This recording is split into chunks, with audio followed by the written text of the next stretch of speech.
Hi ಎಲ್ರಿಗೂ welcome ಆಗಿದ್ದೀರಾ. ನಾನು 2-3 ದಿವಸದಿಂದ ವಿಡಿಯೋ ಹಾಕ್ಲಿಕ್ಕೇ ಆಗಲಿಲ್ಲ, ಸ್ವಲ್ಪ ಬ್ಯುಸಿ ಇದೆ. ಹಾಗಾಗಿ ಇವತ್ತು ವಿಡಿಯೋ ಹಾಕುವ ಅಂತ ಎಲ್ಲ ರೆಡಿ ಮಾಡಿದ್ದೆ. ತಂಗಿ ಮದುವೆಗೆ ಆಚೆ ಈಚೆ ಎಲ್ಲ ಹೋಗ್ಲಿಕ್ಕಿತ್ತು, ಹಾಗಾಗಿ ವಿಡಿಯೋ ಹಾಕ್ಲಿಕ್ಕೇ ಟೈಮೇ ಸಿಗಲಿಲ್ಲ. ಇವತ್ತು ಬೆಳಿಗ್ಗೆನೇ ವಿಡಿಯೋ ಹಾಕುವ ಅಂತ ಎಲ್ಲ ರೆಡಿ ಮಾಡಿದ್ದೆ. ಇವತ್ತು ಬೆಳಿಗ್ಗೆ ಟೀ ಮಾಡಲಿಕ್ಕೆ ರೆಡಿ ಮಾಡ್ತಾ ಇದ್ದೇನೆ, ಎಲ್ಲ ಕ್ಲೀನ್ ಮಾಡ್ತಾ ಇದ್ದೇನೆ. ಎಲ್ಲ ಇದು ಅಡುಗೆ ಕೋಣೆಲ್ಲ ಒರೆಸಿ ಗುಡಿಸಿ ಒರೆಸಿ ಎಲ್ಲ ಆಯಿತು. ಈಗ ಒಳಗೆ ಬಂದಿದ್ದೇನೆ, ಎಲ್ಲ ಕ್ಲೀನ್ ಮಾಡ್ತಾ ಇದ್ದೇನೆ ನಾನು. ಇನ್ನು ಚಹಾ ಇಟ್ಟು ಆಮೇಲೆ ತಿಂಡಿ ಮಾಡುವ ಅಂತ. ತಿಂಡಿ ಅಂತ ಇಲ್ಲ, ಕೋಳಿಗೆ ರೊಟ್ಟಿ ತಂದಿದ್ರು, ಹಾಗಾಗಿ ರೊಟ್ಟಿ ಇದೆ. ಅದನ್ನೇ ನಾನು ತೆಂಗಿನಕಾಯಿ ಹಾಕಿ ರೊಟ್ಟಿ ಪುಡಿ ಮಾಡುವ ಅಂತ ಇದ್ದೇನೆ. ಹಾಗೆಯೇ ರೊಟ್ಟಿ ಇದ್ದರೆ ಅದನ್ನೇ ಪುಡಿ ಮಾಡಿ ತಿನ್ನೋದು ತುಂಬ ಚೆನ್ನಾಗಾಗುತ್ತೆ ಅದು.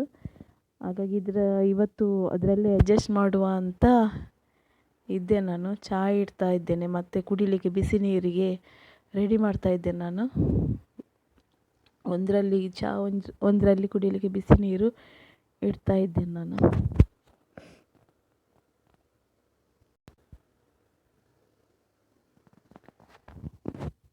ಆಮೇಲೆ ಚಹಾಕ್ಕೆ ಹಾಲು ನೋಡಿ, ಹಾಲಿನ ಕೆನೆ ಎಲ್ಲ ತೆಗೆದು ಒಟ್ಟು ಮಾಡಿ ಇಡ್ತೇವೆ. ಫಸ್ಟ್ ಅಮ್ಮ ಮಾಡ್ತಿದ್ರು ಹೀಗೇನೆ, ಹಾಲಿನ ಕೆನೆ ಎಲ್ಲ ತೆಗೆದು ಒಟ್ಟು ಮಾಡಿ ಇಟ್ಟು ಆಮೇಲೆ ಇದು ಬೆಣ್ಣೆ ತೆಗೆದು ತುಪ್ಪ ಮಾಡ್ತಿದ್ರು ಮನೆಯಲ್ಲೇ ನೋಡಿ.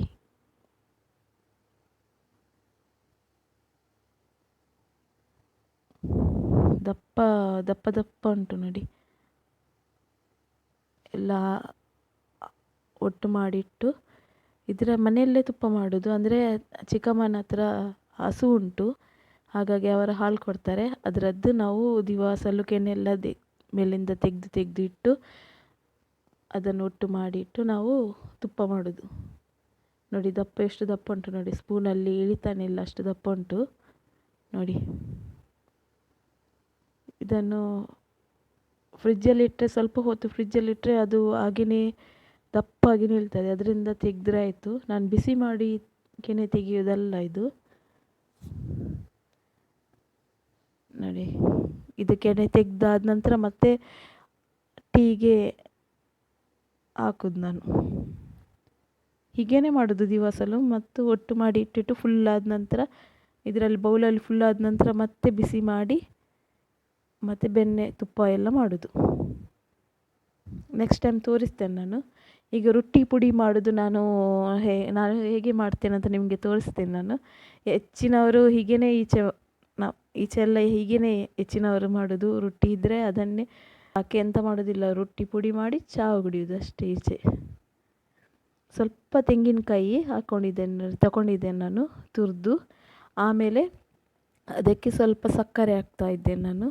ಬೆಲ್ಲ ಕೂಡ ಹಾಕ್ಬೋದು, ಬೆಲ್ಲ ಹಾಕಿದರೆ ಅಷ್ಟು ಟೇಸ್ಟ್ ಆಗೋದಿಲ್ಲ. ಅದ್ರಾಗೆ ಸಕ್ಕರೆ ಸ್ವಲ್ಪ 4 ಸ್ಪೂನ್ ಸಕ್ಕರೆ, ತೆಂಗಿನಕಾಯಿ ಜಾಸ್ತಿ ಇಲ್ಲ, ಸ್ವಲ್ಪ ಹಾಕಿದ್ದು ನೋಡಿ. ಇಷ್ಟು ರೊಟ್ಟಿ ಪುಡಿಗೆ ಸ್ವಲ್ಪ ತೆಂಗಿನಕಾಯಿ ತುರಿ ಹಾಕ್ತಾ ಇದ್ದೇನೆ.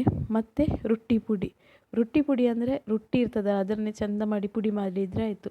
ಮಿಕ್ಸಿಯಲ್ಲೆಲ್ಲ ಕೈಯಲ್ಲೇ ಚೆಂದ ಮಾಡಿ ಹೀಗೆ ಪುಡಿ ಮಾಡಬೇಕು. ಪ್ಲಾಸ್ಟಿಕ್ ಕವರ್ ಒಳಗೇನೆ ಇರಬೇಕು, ಯಾಕಂದರೆ ಅದು ಕೈಗೆಲ್ಲ ಚುಚ್ಚುತ್ತೆ. ಹೊರಗೆ ತೆಗೆದು ಪ್ಲೇಟಲ್ಲಿ ಪುಡಿ ಮಾಡಲಿಕ್ಕೆ ಹಾಕೋದಿಲ್ಲ, ಕೈಗೆಲ್ಲ ಚುಚ್ಚುತ್ತೆ. ಹಾಗೆ ನೋಡಿ, ಪ್ಲಾಸ್ಟಿಕಲ್ಲೇ ಚೆಂದ ಮಾಡಿ ಅದನ್ನು ಹಿಸುಕಿ ಚೆಂದ ಮಾಡಿ ಪುಡಿ ಮಾಡಬೇಕು. ಅದು ತುಂಬ ಟೇಸ್ಟ್ ಆಗುತ್ತೆ. ಇದು ಜಾಸ್ತಿ ತೆಂಗಿನಕಾಯಿ ಹಾಕ್ಬೋದು, ಅದು ಚಹಾ ಕುಡಿಯುವಾಗ ತಿನ್ನುವಾಗ ಅದೇ ಸಿಗ್ತದೆ, ತೆಂಗಿನಕಾಯಿ ಸಿಗ್ತದೆ ತಿನ್ನುವಾಗ. ಹಾಗಾಗಿ ಸ್ವಲ್ಪ ತೆಂಗಿನಕಾಯಿ ತುರಿ ಹಾಕಬೇಕು, ಮತ್ತು ಸಕ್ಕರೆ ಹಾಕಿ ರೊಟ್ಟಿಯನ್ನು ಪುಡಿ ಮಾಡಿದ್ದು. ರೊಟ್ಟಿ ಪುಡಿ ಅಂದರೆ ಮಿಕ್ಸಿಗೆ ಹಾಕಬೇಡಿ, ಹೀಗೆ ಪ್ಲಾಸ್ಟಿಕಲ್ಲೇ ಕೈಯಲ್ಲೇ ಪುಡಿ ಮಾಡಿ ಹಾಕಬೇಕು. ಅದನ್ನು ಚಿಕ್ಕ ಚಿಕ್ಕ ತುಂಡು ಹಾಕಬೇಕು ಅಷ್ಟೇ. ಅದಕ್ಕೋಸ್ಕರ ಪ್ಲಾಸ್ಟಿಕ್ ಒಳಗೇ ಹಾಕಿ ಪುಡಿ ಮಾಡಬೇಕು ನೋಡಿ. ಹೀಗಾಗಿದೆ, ತುಂಬ ಚೆನ್ನಾಗಾಗುತ್ತೆ ತಿನ್ನಲಿಕ್ಕೆ ಬೆಳಿಗ್ಗೆ ಅದು. ಚಹಾಕ್ಕೆ ಇದನ್ನು ಮಾತ್ರ ಚೆಂದ ಮಾಡಿ ಮಿಕ್ಸ್ ಮಾಡಬೇಕು. ಕೈಯಲ್ಲೇ ಇದು ಮಿಕ್ಸ್ ಮಾಡಬೇಕು. ಇದು ಸ್ಪೂನಲ್ಲೆಲ್ಲ ಮಿಕ್ಸ್ ಮಾಡಲಿಕ್ಕೆ ಆಗೋದಿಲ್ಲ. ಇದು ಕೈಯಲ್ಲೇ ಚೆಂದ ಮಾಡಿ ಅದನ್ನು ಅದಕ್ಕೆ ರೊಟ್ಟಿಗೆ ಅದು ಹಿತಾಗಬೇಕು. ಅದಕ್ಕೋಸ್ಕರ ಕೈಯಲ್ಲೇ ಅದನ್ನು ಇಸ್ಕಿ ಇದು ಪುಡಿ ಮಾಡಬೇಕು. ಇದನ್ನು ನೋಡಿ, ರೊಟ್ಟಿಗೆ ಅದು ಸಿಹಿ ಅಂಟಬೇಕು ಅಷ್ಟೇ. ಅದಕ್ಕೋಸ್ಕರ ಅದು ಇದು ಎಲ್ಲ ಮಿಕ್ಸ್ ಮಾಡೋದು. ಕೆಲವು ಟೈಪಲ್ಲಿ ಮಾಡ್ತಾರೆ, ಅದಕ್ಕೆ ಸ್ವಲ್ಪ ಖಾರ ಎಲ್ಲ ಹಾಕ್ತಾರೆ. ನಾನು ಎಂತ ಇಲ್ಲ ನೋಡಿ. ಮತ್ತು ಖಾರ ಮಿಕ್ಸರ್ ಇತ್ತು ನನ್ನ ಹತ್ರ, ಚೂಡ ಹೇಳ್ತಾರಲ್ಲ, ಅದು ಮಿಕ್ಸರ್ ಇತ್ತು. ಅದು ತುಂಬ ಖಾರ ಉಂಟು. ಅದೇ ಸ್ವಲ್ಪ ಹಾಕ್ತೀನಿ ನೋಡಿ. ಸ್ವಲ್ಪ ಮಿಕ್ಸರ್ ಹಾಕಿ ಚೆಂದ ಮಾಡಿ ಮಿಕ್ಸ್ ಮಾಡ್ತೇನೆ.